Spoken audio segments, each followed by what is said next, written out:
Good evening, Doc. Yes, yes. Good evening. Good evening. Okay. Network seems to be fairly stable. Okay. Is my voice coming across clear? So one minute, so I'm not able to hear you. Yes, yes. Now it's okay. Yeah. So am I audible? Yes, yes. All good. All good. Okay. Yes, sir. So good to see you and know you, Dr. Nupur. And Okay. let me just give you access to share your screen. Yeah, you can go ahead and share your screen.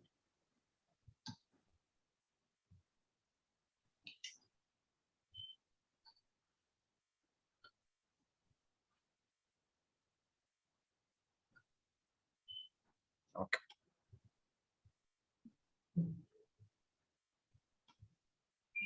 All right.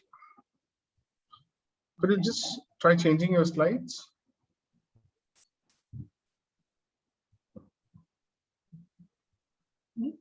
Yeah, the transitions would be a little slower. So just give some time interval between the slides. It's got to be now, because once you start the class, you would spend enough time on slide, no? So it's fine. Yeah. What happens is sometimes because of the transitions, the PPT gets stuck on Zoom. Do you all use Zoom for your classes there now? For the students? Not much. I mean, not much, because my college is not very active. We don't have PG students, and so not much. Like once in a month or like that. Okay. And my number comes like twice in even once in 2 months. Okay. So who all in the department there now, along with you? All are visiting. Okay. The majority of them are visiting. So who takes the? Who's heading your department there presently? In charge? Are you presently Dr. Priyanka Gandhi. Dr. Priyanka? Okay. Gandhi. Okay. So she's a reader. Reader. Okay. Yeah, she's a reader. All right. Great. Then I think so. The slides seem to be fine. Okay. I would just stop participant sharing now, so we can just wait for some time, because we still have 5 more minutes. So students would be joining in. I think we have Surbhi with us. Hi, Surbhi. I think Surbhi from Maulana Azad. No, sir. I'm from Tirthankar Mahavir Dental College. TMU. Okay, Surbhi. So you are a final year student, PG, UG? So PG second year. Second year PG student. Okay. Nice. Yes, sir. Good to know. So you've been attending our sessions previously? Yes, sir. Every session. How do you find it? How do you find So very nice. Very nice. Very nice and informative. Okay. That's good to know. So Surbhi, what is presently on your curriculum now? Have you started your JC's seminars, the subject ones after the basics? Yes, so actually during the lockdown period, we were only like covering all these JCs and seminar only, because practicals were not being done because college was shut for that period.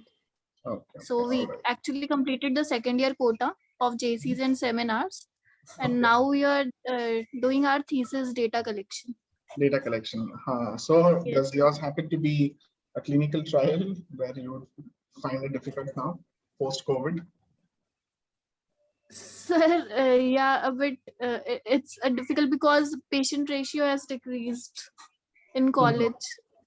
Okay. So it's a bit difficult. Okay, so I guess you will have the same quota, like you have these many seminars and JCs every year. Like, is it every year or is it for the whole 3 years? No, sir. Every year, 5 JC and 5 seminars. Okay. And you would also have the Surbhi. Yeah, please. Surbhi. Good evening, ma'am. Good evening. Dr. Thanveer is your HOD? No, ma'am. Dr. Pradeep sir is our HOD and Dr. Thanveer is professor. Achha, Dr. Thanveer is professor. Dr. Thanveer was my guide. Oh, okay. Oh, so Dr. Pradeep is heading the department. Yes, sir. Right. Okay. Pradeep Tangde sir, correct? Yes, sir. Oh, okay. Kaylee, Pravi. Okay, Pradeep. So now I get it. He's a very, very jovial man. Very nice human being. I had Yes, sir. Yes, sir. pleasure of meeting sir at multiple conferences. So the whole KLE gang hangs out. Dr. Nupur, you've done your post-graduation from? From ITS Dental College, Greater Noida.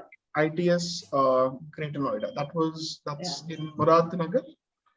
No, Greater Noida. Greater Noida. It is in Greater Noida. Yeah. Okay, there are two branches of ITS. One is in Muradnagar and one is in Greater Noida. I think Dr. Ipshita ma'am is in that college now. Yeah, I think she's in Muradnagar. She's in Muradnagar, no? She's from Muradnagar. Both are on the highway to Delhi, right? The Ghaziabad, both are like on the two corners. One is like at the corner from Noida and one is near Ghaziabad. Okay. So I think I have seen the other ITS. I mean, we were supposed to have a PG convention there last year. Okay. It was scheduled to happen there. So you are which year pass out? Like which year PG you completed? I'm 2018. 2018. That's 2 years back. 2 years ago. All right, great. So that's nice. Nice to have you on board. I think thank you. Though it's been late knowing you, and we're really happy to have you on board here. So thank you. In fact, it's my pleasure to be associated with you. I really like what you're doing and vast knowledge that you have, Dr. Dhinsi. I've attended few of the sessions before. The way you handle and the knowledge you have, really, it's like I'm fan of yours. You can say that. Knowledge, doc, is of no use if we don't share. I mean, they say there is no place for a knowledgeable teacher, because as long as a student becomes knowledgeable, there lies the teacher. So yeah. True, very true. Welcome, Dr. Deepak. Again, a very obedient student. I think sharp at 6 o'clock he's logged in. Hello, Deepak.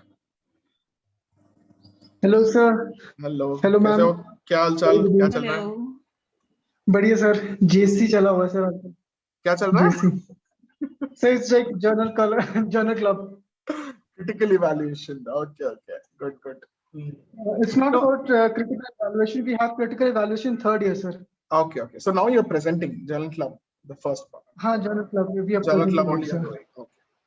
That is actually one of the core exercises which public health dentistry PGs have an upper hand in. Mainly because, I mean, this happens in the college. I think Dr. Nupur would agree with me. Most of the other PGs come to our public health industry PGs ki ye thoda evaluate karke de dena and all that. So I think जब article quote unquote फाड़ने की बात आती है ना, तो community PGs को बुलाया जाता है. And I think even after our PG is over, we are better in writing articles as compared to the PGs of other departments. Right. Even we are concerned for that also. Yeah, dekh le article likha hai. Exactly. That's right. Okay. So we have another participant, Ananta. Hello, Ananta. Ananta Kusmakar. Okay, please introduce yourself, because this is a panel where very few people know each other. That's why I'm trying to break the ice. Okay. So I think we'll just wait for a couple of minutes. So, Doc, have you been working in your institution, your present institution, right after PG, or have you been around? I've been working. Actually, I've done PG little late. After doing my BDS, I took a gap for a little time, and then I have done my BDS. Okay. So, could you tell us about the public health dentistry scenario in Maharashtra? Like, how is it? Because as far as I know, PG in public health dentistry is in very few colleges. I mean, in spite very few colleges. Maharashtra having a robust, like after I think Karnataka, Maharashtra ranks second in the number of dental colleges. So we do have a lot. So you'd like to share something about that? Yeah, it's very few colleges. Like in Nagpur, you can say Central India, none of the colleges having PGs. I mean, like I myself, like from the starting, I've decided that I want to do PG in public health only. Like I took a break. So whenever I do a PG, it has to be public health. That is what I wanted. So there were not very nice colleges or nice colleges. There were no colleges nearby my house where I can do PG. That's what I have to go to Greater Noida. And a few of colleges are there in the Marathwada side. Dhule is very good. Dhule College is really very good. The Yeah, Department of Public Health Dentistry. we've been there. I mean, we got to know after the Dharmani sir hosted the wonderful conference there today. So Yeah, we it's have, very but good. otherwise we've not really explored much. Like the problem is like in Karnataka, PG started very early. Like in my parent institution in Bapuji was one of the earliest to start post-graduation. Public health department. So a lot of them take references back here, but existing scenario, I think y'all should be able to, give us a better idea. So good, but all right. So that's about it. So your UG college, doc, you've done UG college is VSPM Dental College, Nagpur. Okay. Nagpur. So you've been in Nagpur and then PG and then back there. All right. Great. Back. Fine. So that's good. So just to tell you a brief about our PhD 101, as you're familiar now with the various events we're conducting.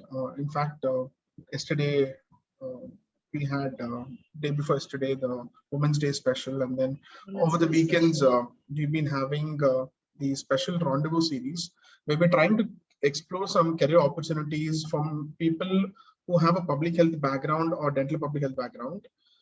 Who could give us some light related to opportunities of like MPH or how to build careers in dentistry and to explore beyond the convention.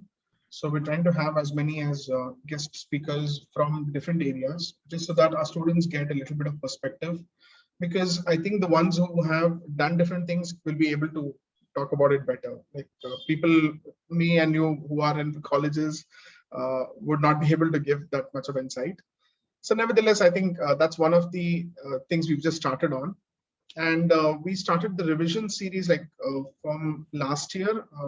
The students who are attending here know about it. So we started with the rapid revision in the month of July, August. So post-COVID PhD 101, we got together and we started contacting teachers across the country. And by July, I think we had a panel of about 40-50 teachers, public health dentistry teachers. And then every Wednesday and every Saturday, we started having revision because the students were all locked up because of COVID and classes were not happening. So it's basically something which has stemmed out of the need from students across the country. And to the best of my knowledge, we don't have any online platform for any department of dentistry where it connects so many students. And I'm really happy that it starts with public health dentistry, because we are the people have to be working together. I think that is what we represent. So that's how it is, just to put it in a short frame. All right. So yeah, I can see we have Dr. Gayatri. I think, hi Gayatri, College of Dental Sciences. Can you hear me? And we have Dr. Yes, sir. Yes, Gayatri. Gayatri, are you giving exams or are you done with exams? Are you exam going now or exam gone? I think Gayatri couldn't hear me. All right. Okay, we have Sasmita as well. She is a postgraduate who's joined in us. Okay. So I think Dr. Nupur, we'll be having students joining in as and then, because it's the evening slot, right? So can we start up the session for today? I'd just like to give a brief introduction about Dr. Nupur, who's the guest speaker for today. Okay. Yeah, Doc, can you share your slide, Doc, so that I can? Yeah, you can please share your PPT.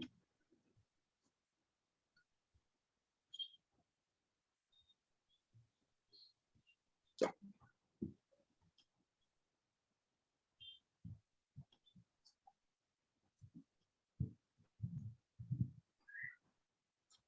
Okay, so I welcome everybody back to another academic session of PhD 101 National Webinar Series. It gives me immense pleasure to introduce our guest speaker today. Now, Dr. Nupur is someone who I've had the acquaintance recently through a common friend. It was Dr. Gargi who put me across, and we got in touch and we planned this thing.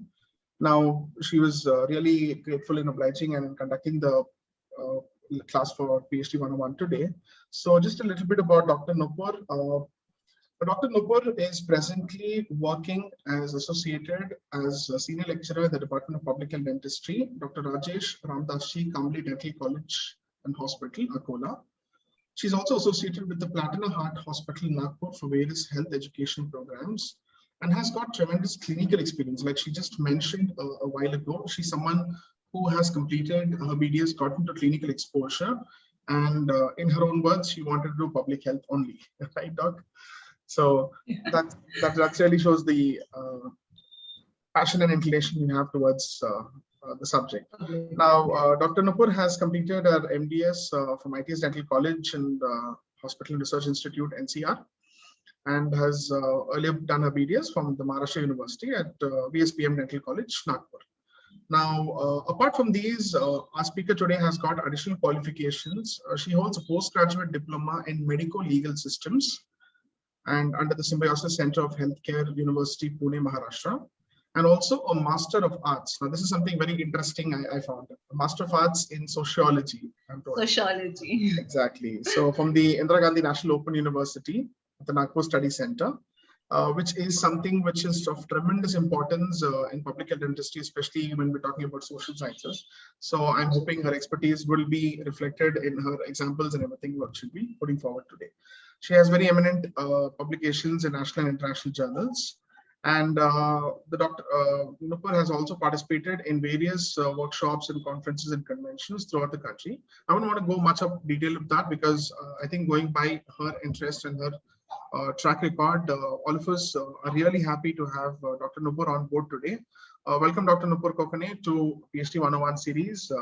With this little introduction, I think I'd like to hand over the proceedings to you for today's session. Please take over. Thank you.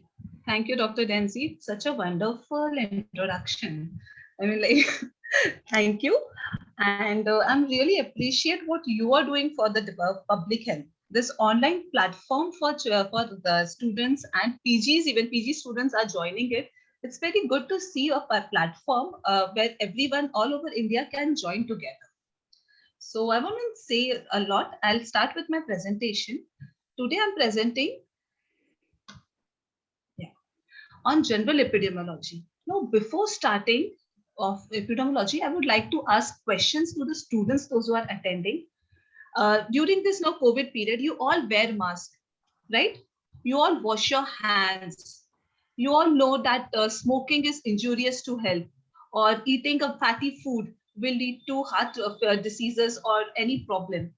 What do you think from where this sources, from where this information comes? And why do you follow this kind of information or this kind of things that are being said by the government? Why do you maintain social distancing? Anyone, you can type in the chat box. Yes, guys, I think go ahead and please use the chat box and give us your response. We'd like to make this interesting and interactive as well. Okay, I think they're settling down. Okay. Yeah, we can see responses. Yeah, there's someone saying chart promotion, studies done upon affected population, right, from previous year studies. Exactly. All these are, we can say, are public health decisions which are made on the basis of epidemiology. The studies that you have mentioned, previous year experiences, all together will come into epidemiology. These all studies are in the whole umbrella of epidemiology. These are the content. Now coming to the introduction, what I feel is that epidemiology is one of the most exciting and one of the fastest growing field of medicine. Okay, because, and especially during this time, when there is this COVID period, epidemiology and the epidemiologists have gained a lot of importance.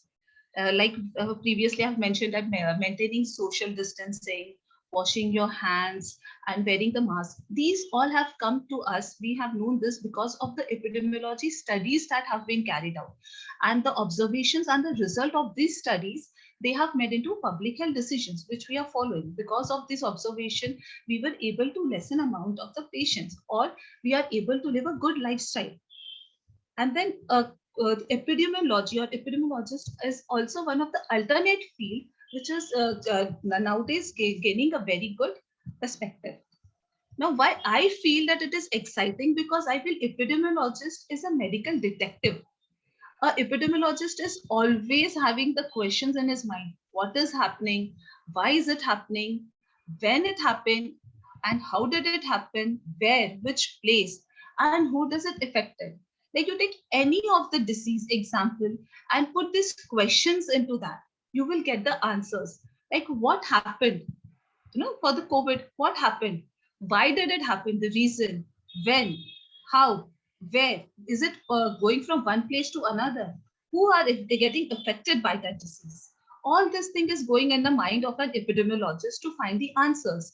Hence, he's constantly in search of something. Hence, I feel he's a medical detective. Now, coming to history.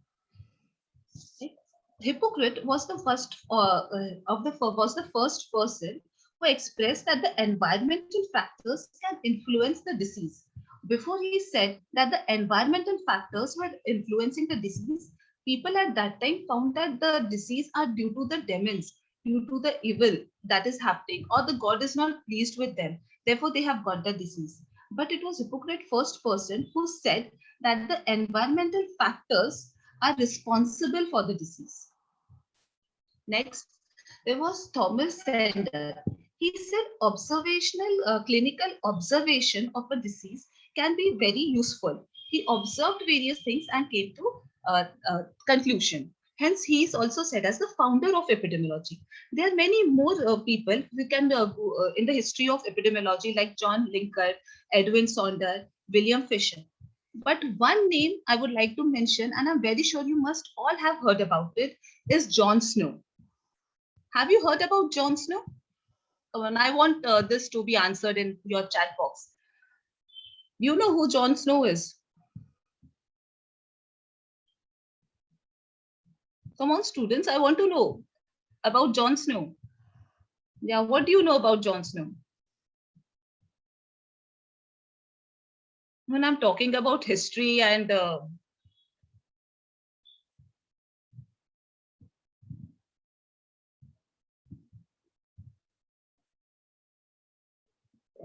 Dr. Denzi, I think the students are really very, very studious. Everyone is giving me right. Everyone is giving me right answer. I was expecting something else. Father of epidemiology, investigated cholera, everything. Right. It's very good. I mean, like, I'm happy to see. But I was expecting you will answer some another kind of John Snow. I was expecting this John Snow, that you will say, John Snow from GOT, because I have many students who were like, John Snow, when they heard John Snow, like, GOT, man, GOT. But it's okay. I'm happy to see the students here really know who John Snow is. So John Snow is the father of epidemiology. He did a very nice study, which I'll be using in various examples, which I'll be using further about John Snow. He founded cholera, or he was the person who found that the cholera happened because of the water, by the observation and by the studies that he have done. Okay, I'll cover it further about his study. Coming next. The word epidemiology is derived from the Greek word epidemic. Epi means upon, demos, it means people, and logos means science. Now, it is not the study of people. The study of people is called as demography. This is study of disease which is happening upon the people. And you can say epidemiology is the basic science of the discipline of preventive and social medicine. Definition. Now, definition of epidemiology. Epidemiology is a question which has been asked many times. Many times it has been covered into various universities. And each time a question, if it's a long answer question, it will start with define epidemiology, and then write and discuss about the analytic epidemiology, descriptive epidemiology, other things follow. But the first part will always be define epidemiology for your long answer. Now, this is the easiest definition. It is not the standard definition, but the study of the distribution and determinant of disease frequency in men, which was given by McMahon in 1960, is the most easiest definition. And it is always good if you write more than one definition. I mean, the real and the standard definition is a long one. It will be good if you write that. In fact, you should write that. But this one is easy. If you write two definitions, it will really be good. And the components of this definition, distribution, determinants, and frequency, are also the components of epidemiology. Now, epidemiology is study of disease. This disease, we can divide it into distribution. The disease is distributed time, place, and person. Now, time. There are particular diseases which can be seen during only a particular period of time. Like, have you seen during the rainy season, there is a truck going on which emits some of the gases, which pest control. You can see that only happening in the rainy season, because during that time, the incidence and the prevalence of malaria is more. So that is the time where you can see the distribution of malaria is more. Then there's places. Some diseases are more frequent in some places and some are not frequent in few places. For example, take fluorosis. We all know fluorosis is present in just some few parts of India. It is not universal. The geographical distribution of it is very less. Then we come to person. The distribution is divided by person. Some diseases we'll see are seen only in younger children. Some diseases will find are seen only above the age of 60 years. Some diseases are specific to male. Some diseases are specific to females. The second part is determinants. That is the cause.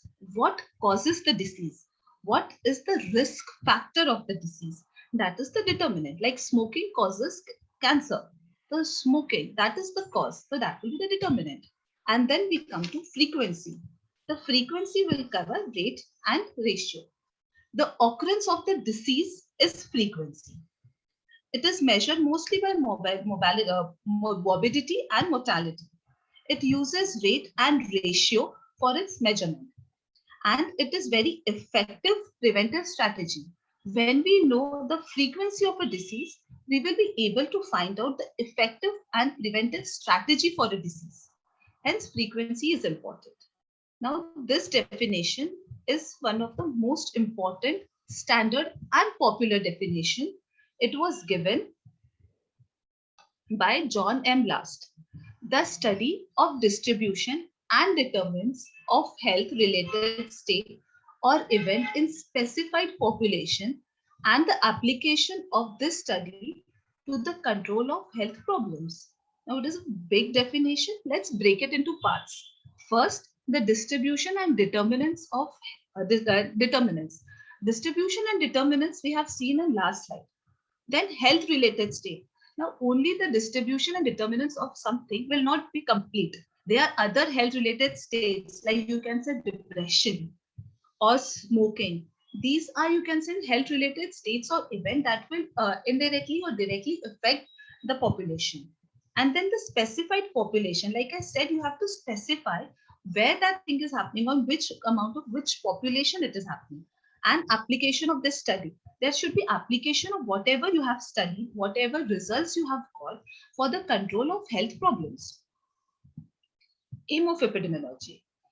It was given by International Epidemiological Association. It describes the size and distribution of disease problem in human population to provide the data essential for planning, implementation, evaluation of services for prevention, control, and treatment of disease, and to set up priorities among those services. Like where you should give your more of attention should be given to which problem. To identify etiological factor in the pathogenesis of disease. Now, these three aims, we can say these are the practical aims. The ultimate aim of epidemiology is to bring this practical knowledge into the action. That is the ultimate aim of epidemiology. That is to eliminate or reduce health problems or its consequences, and to promote health and well-being of society as a whole. Scope of epidemiology. Earlier, epidemiology was only concerned with the investigation and management of epidemic of communicable diseases. Later, it went from communicable to non-communicable diseases like cancer, health diseases, etc. And recently, it can be applied to any disease all diseases and even other health related events like I have mentioned, depression, mental state, or smoking. Now, the difference between epidemiology and clinical medicine. Many times question has been asked even on this. What is the difference between epidemiology, or what is the difference between public health and clinical medicine? So I'll say epidemiology is the unit of is study of defined population. In epidemiology, we study a population. A defined population means it can be particular population, but in general, we study the whole population. However, in clinical medicine, we just concentrate on an individual case. Epidemiology, we see for data, we identify the source of infection, how it spreads, and what are its future trends, or how it can be controlled. However, in clinical medicine, it's only just the case, diagnosis, prognosis, and the treatment that we prescribe. In epidemiology, we are concerned not only with the sick people, but also with the healthy ones. We epidemiologists will always think, Acha, they are getting sick, but these people are healthy. Why these people are healthy? I don't think any other doctor will think why these people are healthy. But it's only we epidemiologists that are concerned about the healthy people as well. Okay, Acha, they are healthy. Why? Asking the reasons. But in clinical medicine, we are often concerned only with the sick people. In epidemiology, investigator goes to the community, and in clinical medicine, the patient will come to the doctor. The results of epidemiology are often in the form of graphs and charts. And in clinical medicine, it is based on biomedical concepts of diagnosis and treatment. The principles of epidemiology. One is exact observation. In exact observation, whatever you observe, it should be really accurate. It should be precise. It should not be just how you have observed something and with single observation, you have made some interpretation and you have come to a conclusion. The observation of the epidemiologist should be very strict, vigorous. It should be precise. He should always know what he wants to observe, what are the parameters he wants to observe. And then after observing, you should come to an correct interpretation, which should be free from error. Sometimes only your observation can be biased. So it should not be that. It should be free from error. You should have a correct interpretation of whatever you have observed. And when you can interpret your observation, definitely you should have a rational explanation for your observation as well as whatever you have interpreted from your observation. That is called as rational explanation. Then it should be intelligent, sensible, and reasonable. And after your explanation, you should have a scientific construction of whatever you have done, the whole study. There should be a scientific construction of your study. Right? Now we come to epidemiological approach. Epidemiological approach can be divided into two parts, that is asking questions and making comparisons. Now, like I said, an epidemiologist is like a medical detective. He's always asking question about something. So asking question, there are two kind of things where you can ask question. First one is related to the health events. Like what is the event? What is its magnitude? Where did it happen? When did it happen? Who are affected? Why did it happen? Like you see the example of, I said, Jon Snow, what he did was finding good corona. He said, what is the event? He liked to find out what happened, why people are getting sick. People are getting sick. Why people are getting sick? What is the magnitude? How many people are getting sick? Where did it happen? Where did it happen? He took a map of London and he marked over there which are the places where you can see the cholera cases. He came to a conclusion after that who are affected, that only the Soho neighborhood of London was a place where he traced the source of cholera in 1854. Remember that I'm talking about 1854. Nowadays it's very easy, but that time it was really difficult to do that. Then he found out that that water was the source, and who it was affecting? It was affecting the people, those who were drinking the water from Broad Street Pump. When he applied these questions, he was able to come to an answer. And with his answer that the people, those who are drinking water from Broad Street Pump, are only getting this disease. Then next questions are like related to your health action. After you know what has happened, then you have to know what can be done about it, how it can be prevented in future. and what resources are required, how activities can be organized for making this. Like another example we can take is like smoking and like tobacco use leading to cancer. Like you have found what is the event, cancer, magnitude, who it is affecting and all. You have come to conclusion that it is because of use of tobacco products, you can get cancer. So after and then you are asking the questions which are related to health actions. By this question, you can make some activities, you can make health education programs and make awareness about stopping use of tobacco products. Then after with the asking question, the next thing is making comparison. Making comparison first is comparability. You have to compare. You have to compare within the similarity in age group. Now you cannot compare the age of the disease which you can see in 60 years old and below 13 years old. When you compare two groups, they should be of similar age, similar sex, and similar like socio-economical status. It should be same. Then we have to match and standardize. This we will see in case control studies in future, where matching and standardization will be covered in detail. Now, tools of measurement. In tools of measurement, these are the hammer and chisel of epidemiology. Rate. Rate is the frequency of disease or characteristic expressed per unit size of population or group in which it is observed. Now, it is little difficult. You can simply say how often an event is occurring. Like you must have heard, it's very common nowadays. The rate of COVID positive patients are increasing, right? Or the rate have gone down. The death rate of people due to the COVID-19 is increasing.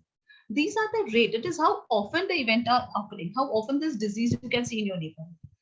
And then rate denominator is most important. Now, if I ask you that there is two schools, school A and school B. In school A, 500 students have caries. When you study or when you carried out a camp over there, you found out that in school A, 500 students have caries. And in school B, 300 students have caries. Now I want to ask you, which school do you think have overall better oral hygiene? And I want answers from you in this.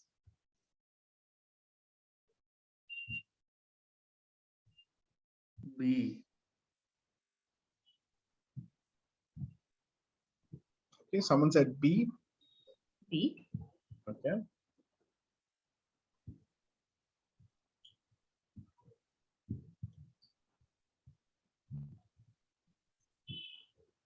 Mostly you're saying B, but I'll say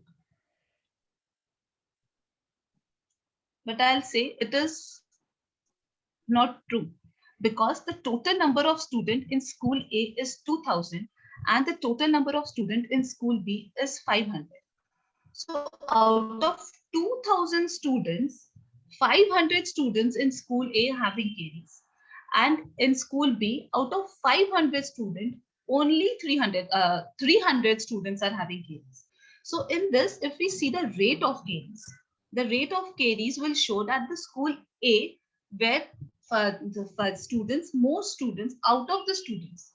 So like it is possible that the students in school B are from lower socio-economical background. Their parents are not well aware.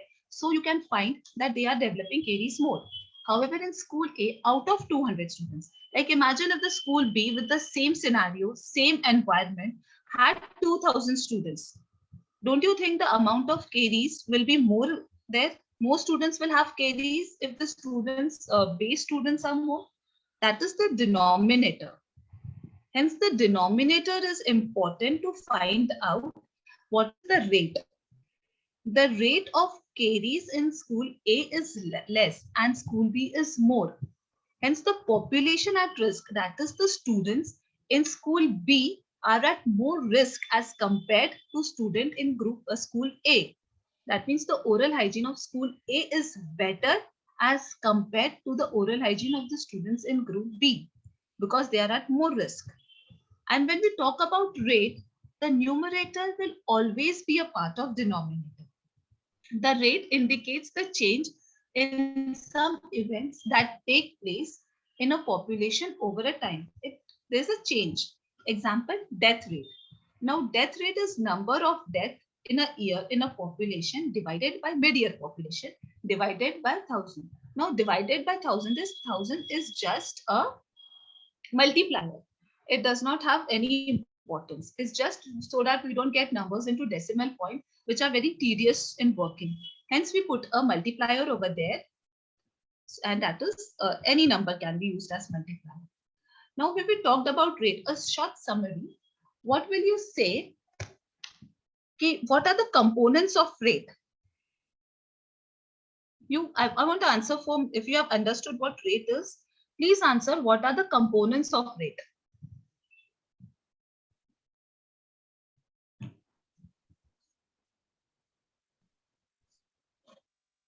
Yes, guys, what are the components of rate? Any answers?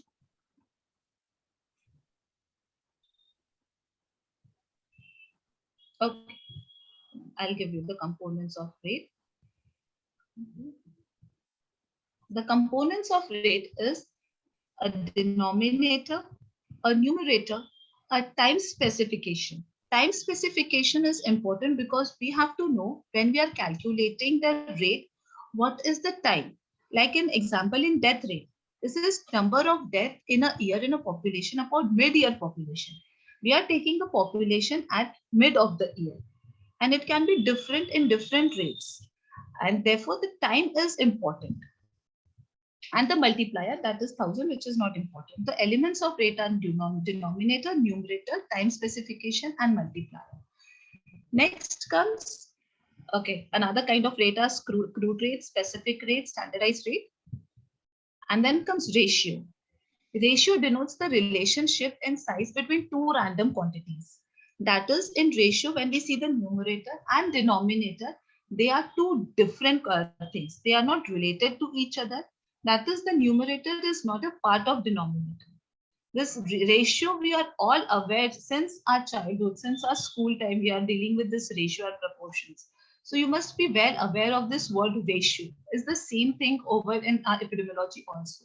It is just two random numbers that are being compared to each other. For example, sex ratio. In sex ratio, male and female population are compared together. Now, there is no similarities between them. These are two different entities altogether and they are being compared. And another example can be a dentist population ratio. Like how many dentists is available for the 1000 people over there. Next come proportion. Proportion is a ratio which indicates the relation in the magnitude of a part of a whole. Okay, in simply words, you can say proportion is percentage. It is expressed as percentage and it is percentage. Like for example, I've given you in when we calculated the rate. I have asked you which school have better which oral hygiene, and I have just mentioned the number. If I would have written that in school A, 25% of the students have dental caries, and in school B, 60% of students have dental caries. This is the exact result of what the example I have given you in the rate. Isn't this much easier to understand which population is at the risk, or isn't it easy to understand which school have better oral hygiene with when I have said this in percentage and not just the numbers? Hence, percentage is important. Now, measurement of epidemiology. Measurement of epidemiology is the measurement of mortality, morbidity, disability, natality, measurement of presence, absence, or distribution of characteristic of disease, measurement of medical health, healthcare facilities, utilization of health service, and other health-related events. Measurements of environment and other factors suspected to causing the disease. Now, these are all in paper, but what is important to us is measurement of mortality and morbidity. Now, measurement of mortality. Measurement of mortality is the starting point. What is mortality? It's just a sophisticated word for death. Okay. It is the starting point for many epidemiological studies. Now, why is it a starting point? Because because of this reason, so many deaths have occurred. Because of this diseases, it has resulted into so many deaths. So when the disease has resulted in such like ultimate end, so that is the starting point. From there, the epidemiological study starts. Why? what is the reason behind it, and it is relatively easy to obtain and reasonably accurate. I mean, like there is no confusion between a dead or a living person and a non-living person. So it is reasonably accurate always. And the measure source of epidemiologists, the data yet is always accurate, as I said. Now, how the measurement of mortality? Mortality can be how is it measured? This one is crude data. The crude death is number of deaths per 1,000 people in a population in a given year. It is easy to calculate. What?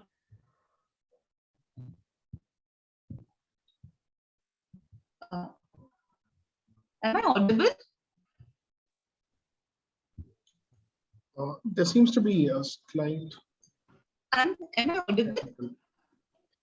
Yeah, there seems to be a slight break in the voice, Doc. Actually, your frame has frozen. You could just continue without your video for a couple of minutes, and then you can, when the connection improves, you can switch on the video.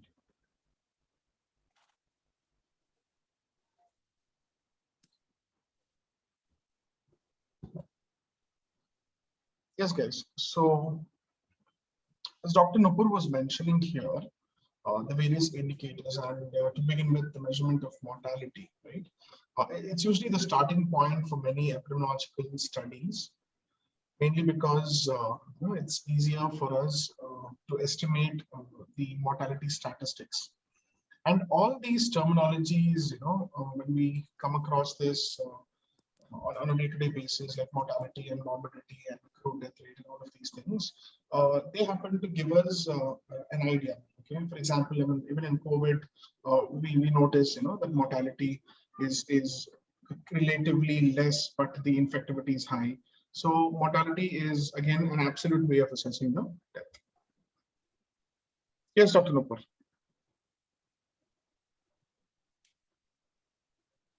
Yeah, can you hear us?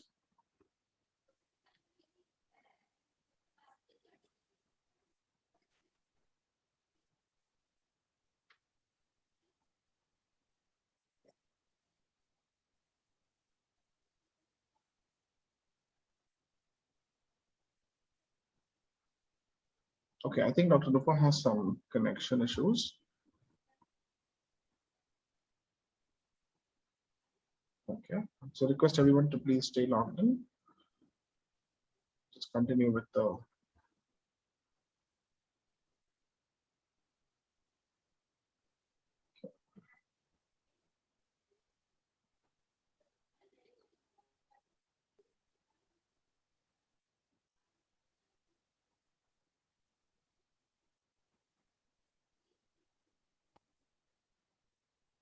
Okay.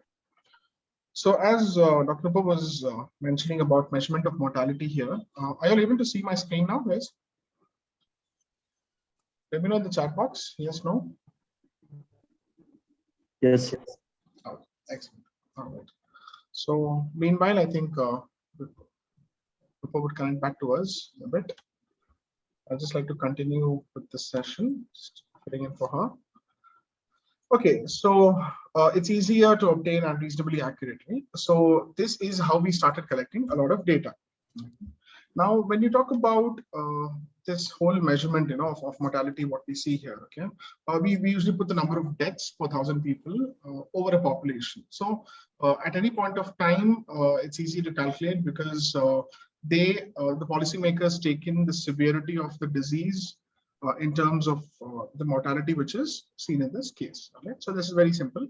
But again, the obvious disadvantage happens to be that you can't compare this because no two diseases are alike. Okay? Especially if you look at the growing burden of non-communicable diseases, they may not have a very high rate of mortality, that is in terms of actual number of deaths, but then they do impact the quality of life. So moving on with that, right, this was about the crude death rate. There's something called specific death rates, okay? Like we devise such death rates, and this was seen in the post Second World War time, where these many patients or these many people have died due to tuberculosis or HIV/AIDS and all of that. So specific death rates could be one of those which bases on the disease. They could also be related to certain age groups, okay, like age specific or gender specific or sex specific. And it could also be dependent on how the etiology or the people who are at risk. Okay, so again, the same way, you always take the media population, okay, as a denominator, and take the number of deaths of males in a year. So that would be an example for specific death rate. Now, the proportion mortality rate, okay, proportion is in relation to over a certain disease. Okay, so how many of them could be attributed to this particular disease? So the number of deaths which are happening due to a particular cause in a specific age group, like road traffic accidents, what could be the number of deaths? So that would be a PMR, which is your proportional mortality rate. The number of deaths due to a disease in a year over the total number of deaths in that corresponding year.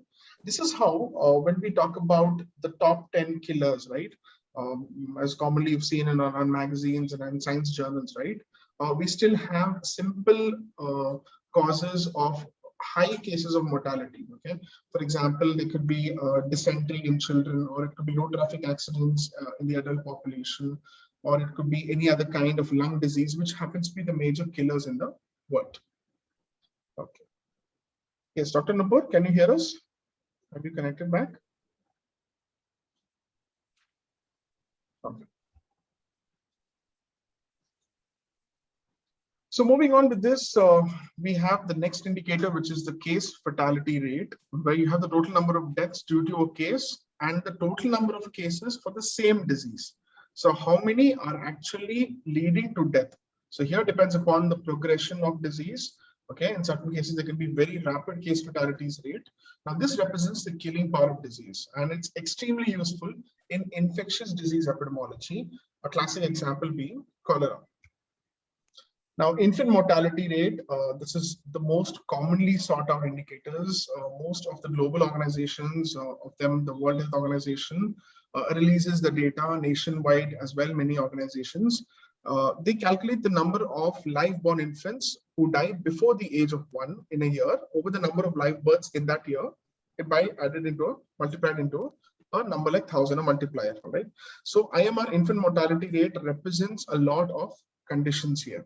Okay, it also represents that how many are actually going for institutionalized deliveries, or infant mortality is the conditions in which children are born. Okay, so infant mortality is still very, very high. And if you look at it in terms of, in impact textbook, there are various rates which are given for different states in our country. You will notice that this is again a very commonly sought after statistic.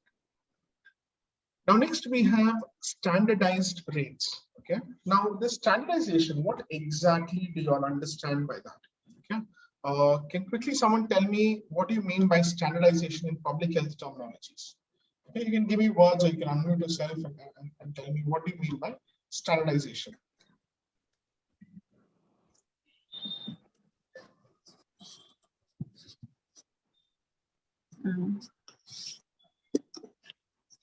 Oh yeah, hi, no problem.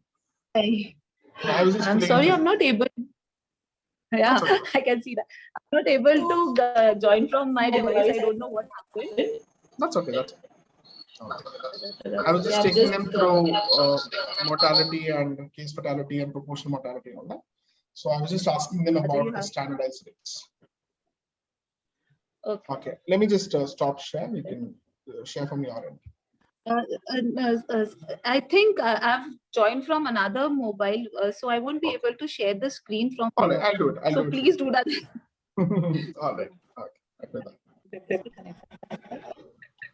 Settle down. No worries. Okay. Can you see my screen? Yeah. Measurement. Oh, okay. Yeah, we were in the slide. Yeah, please. We'll move forward. Yeah, please continue, Doc. Please continue. I was just asking the students what do they understand.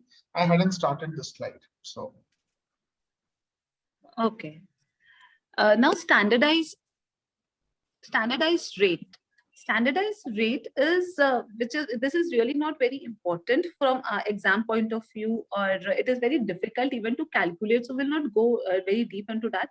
We just have to remember that there are two kinds of methods of standardization. One is direct standardization and indirect standardization.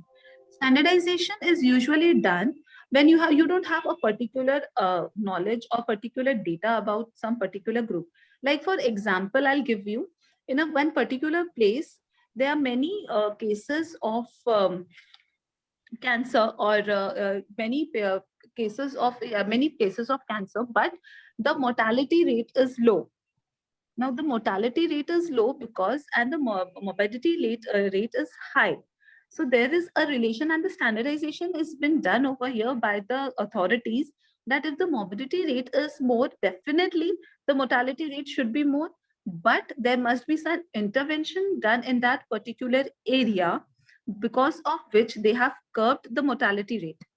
Here the standardization is done, and the aid for promoting the programs that has been used to curtail the mortality rates are being issued.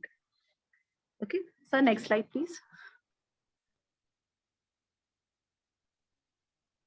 Now, factors affecting mortality rate. The death rate. The more death, the more birth rate, the more will be the mortality rate. The density of the population. The place which are more densely populated, the mortality rate over there is more. The geographical area. The temperate region are more, the mortality rate is more over there.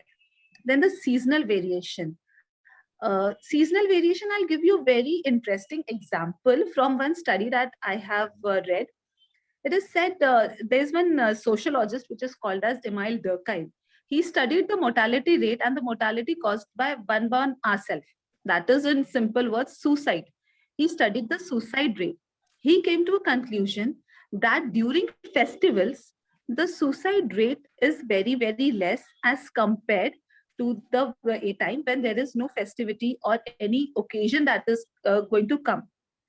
Well, you can see also the suicide rate difference. You can also see in the geographical region and the social things that we see in the different countries.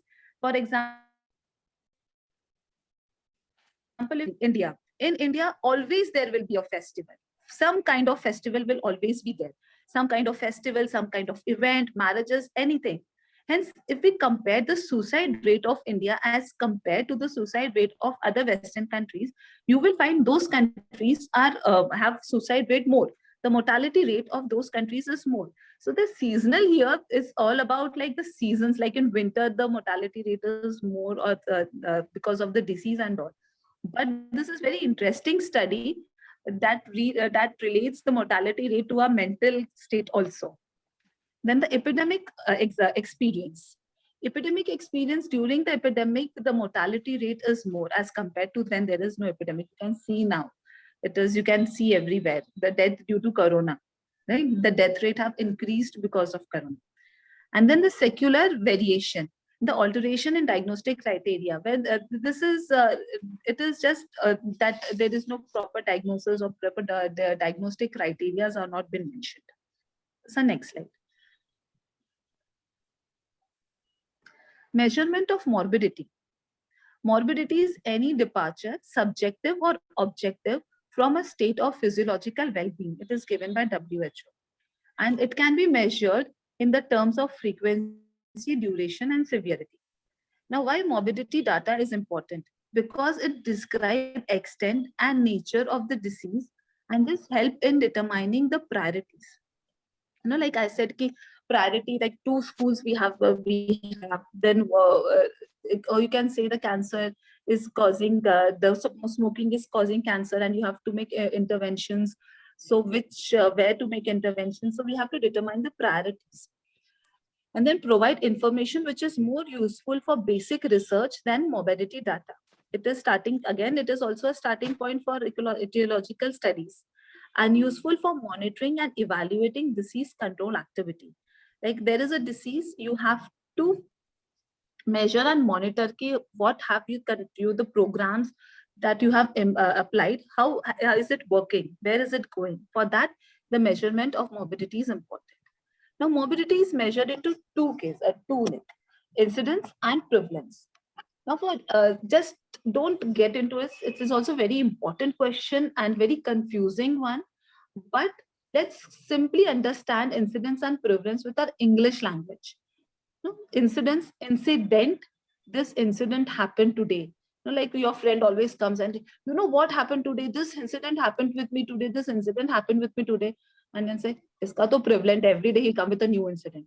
So now the incident and prevalence, you can see over there. Incidence is something new that is happening, and prevalence is something that is there, that is already there. So this is to understand. Now incidence, it is defined as the number of new cases occurring in a defined population during a specified period of time. Yeah, the time is very important when it is happening.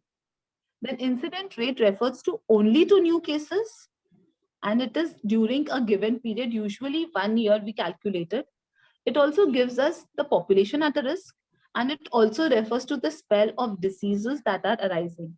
Like particular thing is more in this particular time, there's more particular new cases can be seen. That is the spell of disease. Now there are two type of incidents. You can say attack rate. And attack rate is incident rate usually expressed in percentage, used only when the population is exposed to risk at a limited time, or such as during epidemic. Only when during an epidemic like the cholera epidemic, or we can say now pandemic is going on. We don't know how long it will last, but it is example of an attack rate when there is only to the limited period till the when the epidemic is going to last. Only till then we can see the incidence rate. Secondary attack rate. It is defined as exposed person developing the disease within the range of incubation period following exposure to a primary case. So it can say a exposed person, the person has already, the second has already experienced it. And then after with the incubation period, it is also again exposed to a primary case. Now, what are the use of incidents?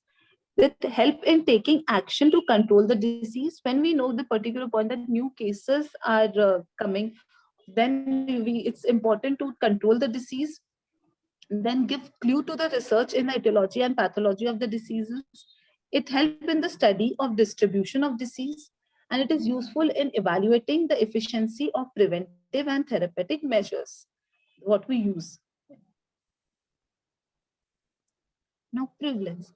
It is number of case, both old and new, is defined in a defined population at a specified point in time. The prevalence rate, it is expressed as case per 1,000 or per 100 population. There are two kinds of prevalence, point prevalence and period prevalence. The point prevalence is at a particular point. Case at a particular point, that is the total number of all current cases of a specific disease at a given point of time upon the estimated total population at a specific point of time into 100. And period is a particular period. It is just in point prevalence, it's point. In period, it's a given period, like 1 year. The total number of current cases in 1 year. Next.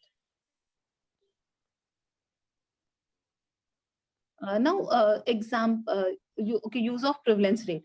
In detecting the magnitude of disease in a community, in identifying potential health risk population, in administrative and planning purposes like assessing manpower need in health service, delivery of health services.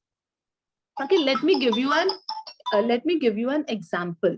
Okay, this is a hypothetical situation I'm giving you, right?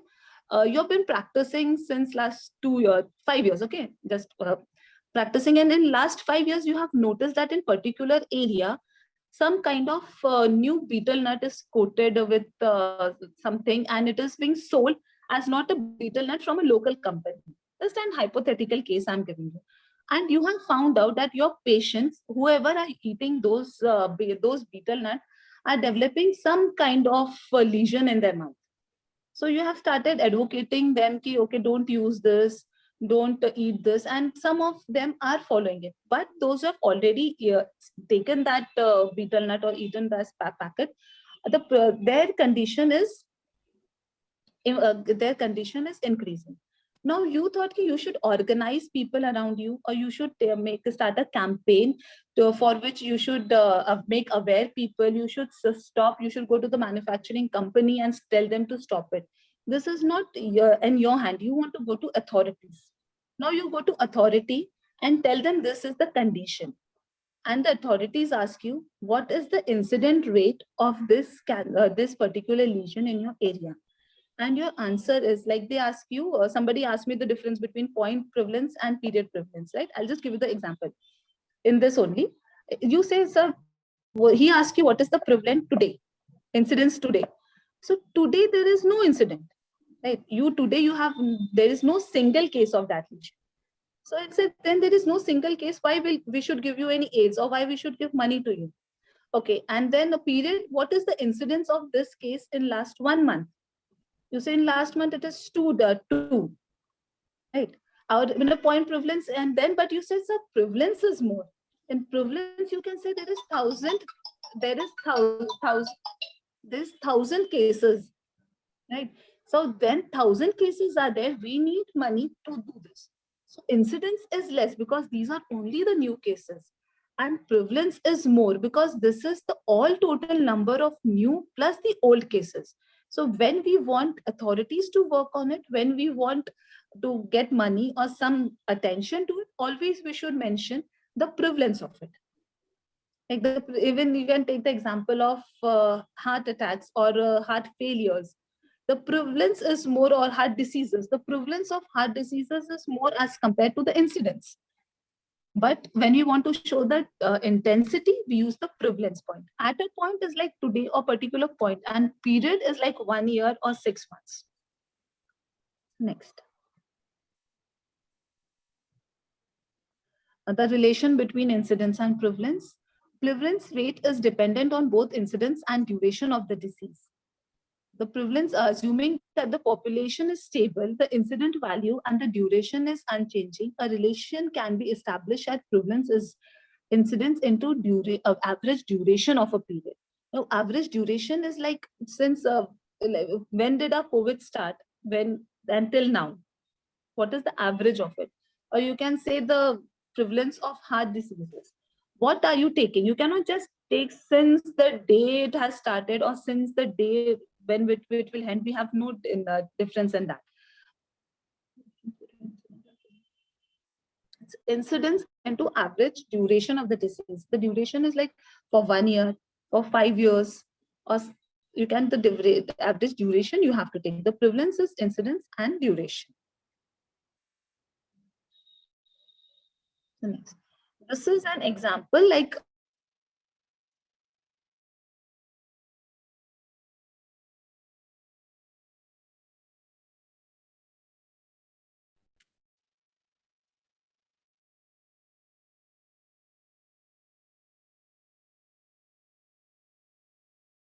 how many cases are there, how many old cases are there. Like incidence, what do you think will be the incidence in this case? I mean, like it's written over there, but the incidence would be 3, 4, and 8. The case number 3, it started in between 1st Jan and 31st December. Hence, it will be the incident of that. Okay. And then case 4, even the case 4 has started between 1st Jan and 31st December. But if you take example of case 2 or case 7, these diseases have started much before we started doing our study, right? The point prevalence in Jan 1st case is 1, 2, and 7. The point prevalence, if we take like 1, 2, and 7 are the diseases which were present on Jan 1st. So that is the point case, point prevalence. And the period prevalence are all the cases that we see from 1st Jan to 31st December. This will be case number 1, because the case number 1, the disease, the person who has the disease was there from 1st Jan to 31st December. Case 2 started before 31st Jan. So it won't come into your 1st Jan, it won't come into your incidence, but it will come into your period prevalence. Case 3 will come into your incidence because it started after 1st Jan and it was there till 31st Jan. Okay, and same examples will go with 5, 7, and 8. But take case number 6. Case number 6 occurred after 31st December. So it will not come into our incidence as well as it will not come into our prevalence.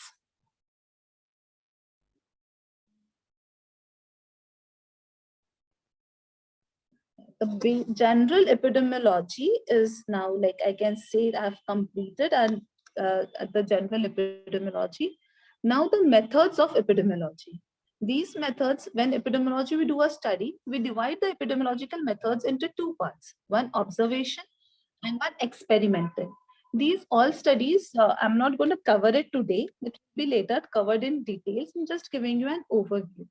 Now, observation studies are divided into two parts, descriptive and analytical. Whenever you want to form an hypothesis, the hypothesis is formed on the basis of observational studies and it is being tested. I hope you all know what hypothesis is. And it is being tested in experimental studies. Now, descriptive analytical studies are further divided as cross-sectional, ecological, case control, and cohort, and experimental studies like RCT, that is randomized control trials, field trials, and community trials. It's like, I think much of the, Dr. Denzi, should I say more in details about these studies or we'll cover it later? We'll be covering in detail later. Observation, experiment. You can just give an overview. That's it. Yeah.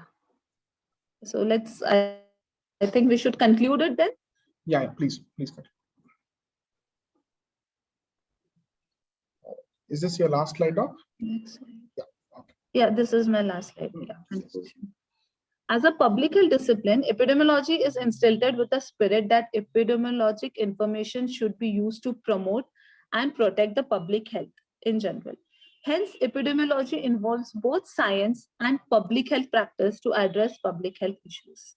So with that, I would like to conclude my presentation on epidemiology, and you're free to ask any questions. All right, guys, I think that was a very, very comprehensive and detailed presentation by Dr. Nupur. Yes, I think we have a question from Dr. Deepak. Yes, Deepak, please go ahead.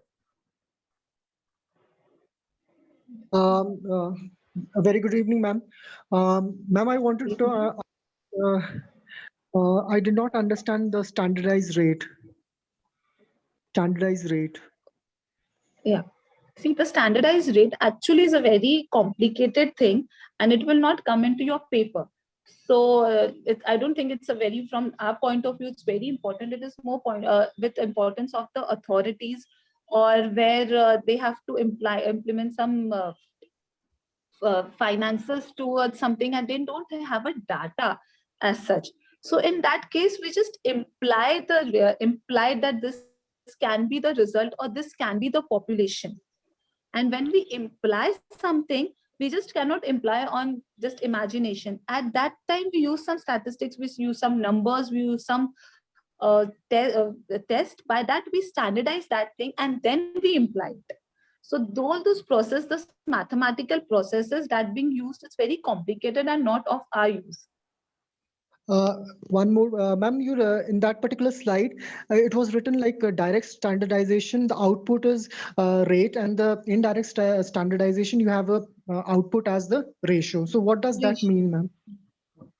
See, the rate, the numerator, I said the numerator will always be a part of denominator. That is the thing, or the population in the question over there will be related to each other. So when we are using standardization, we can compare it, or there will be the part of same thing. But when indirect standardization, that is ratio, those two will not be related. Like we want to standardize something for females.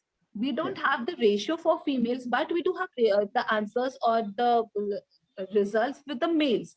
What we do here is we standardize the female part using the data we have about males, because it's not possible to find the data about females. Here, the males and females cannot be compared, right? As I said, these are two different entities. So here, when we compare and when we use the standardization over here, the answer will be in the ratio. Okay.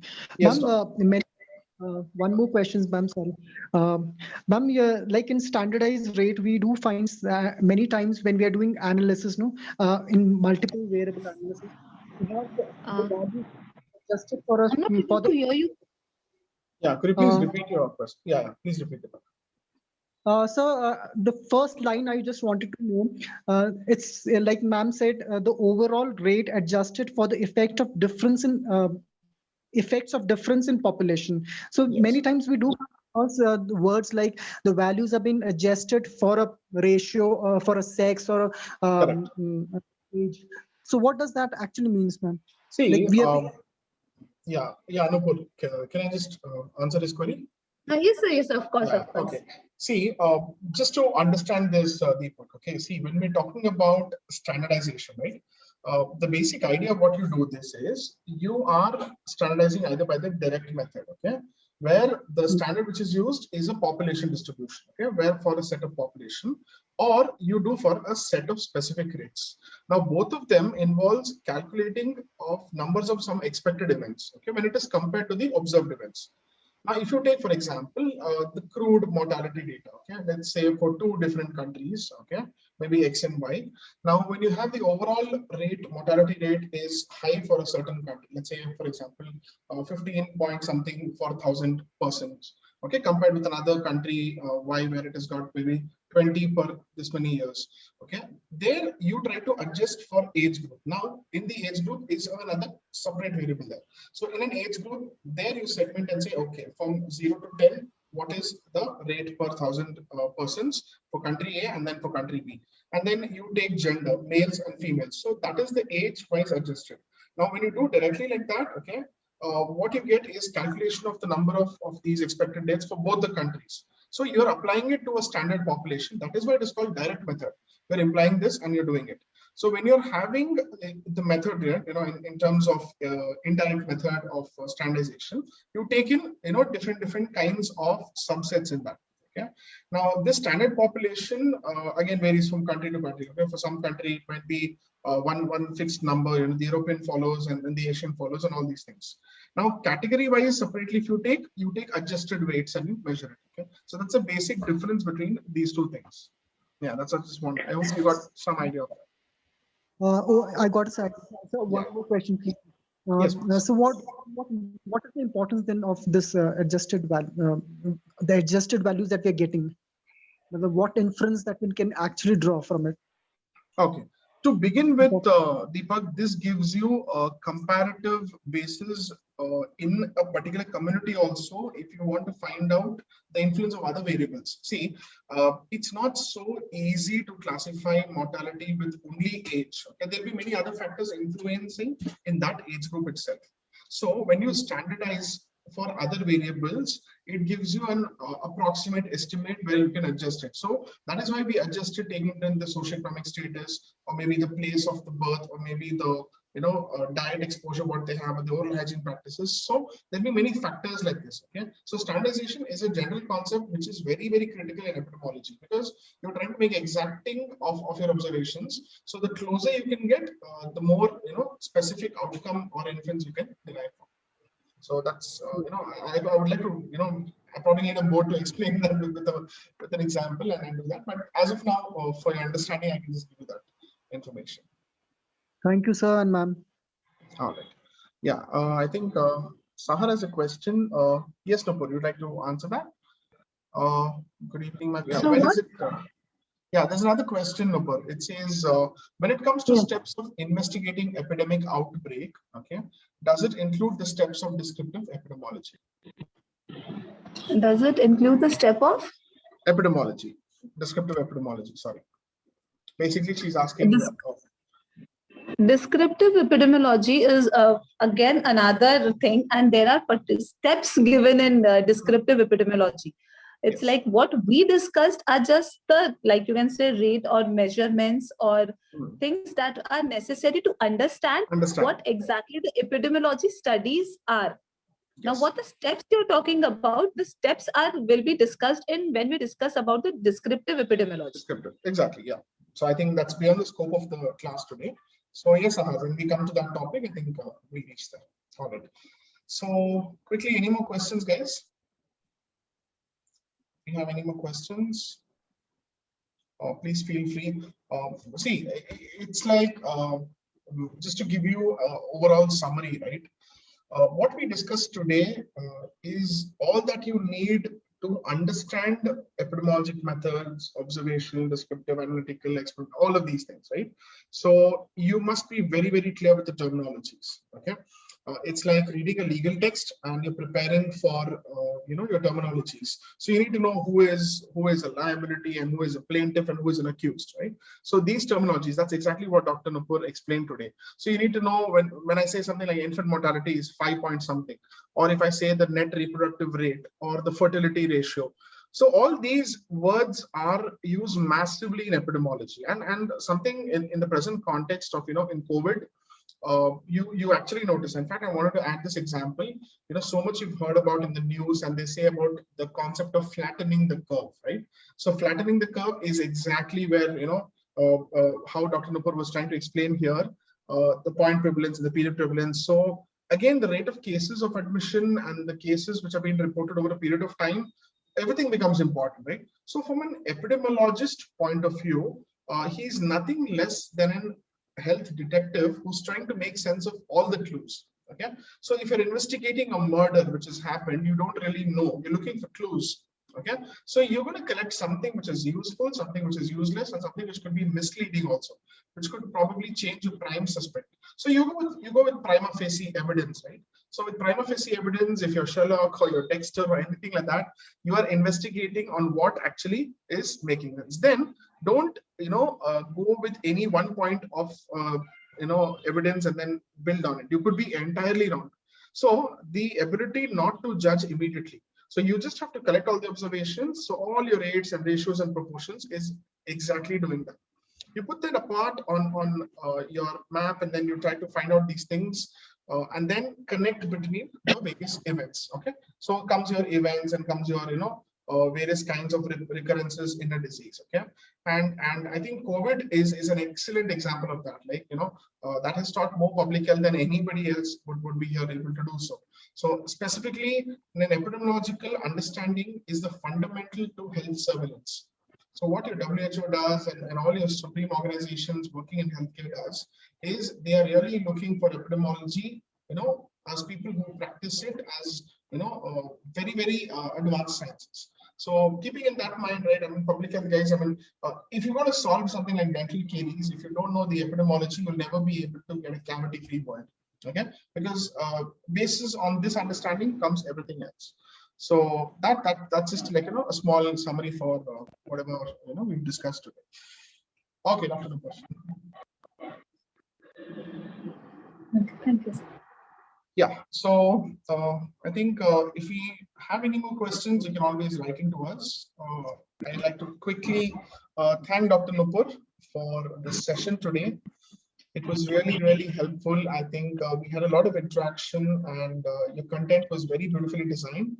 Would you like to give any closing remarks, Doc? Yeah, I'll just like to say thank you for giving me this opportunity to be a part of your team, Dr. Denzi. And I'd like to tell to students that don't be afraid of epidemiology. I mean, like I remembered in my UG days, epidemiology was one of like headaches and very important and very tasteful subject that it was like.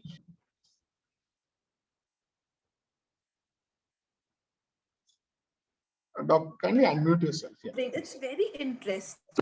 For as a clinician also, like if you don't want to go into public health or you want to do anything as a clinician also, if you keep your mind open with these terminologies of rate and ratios and proportions, you'll be a very different person. And when you talk in public, yeah, they will say like, Acha, haan, she has a knowledge. Even when you're in a clinical thing and you have some patient and you apply this terminologies, it will really change overall perspective of a person.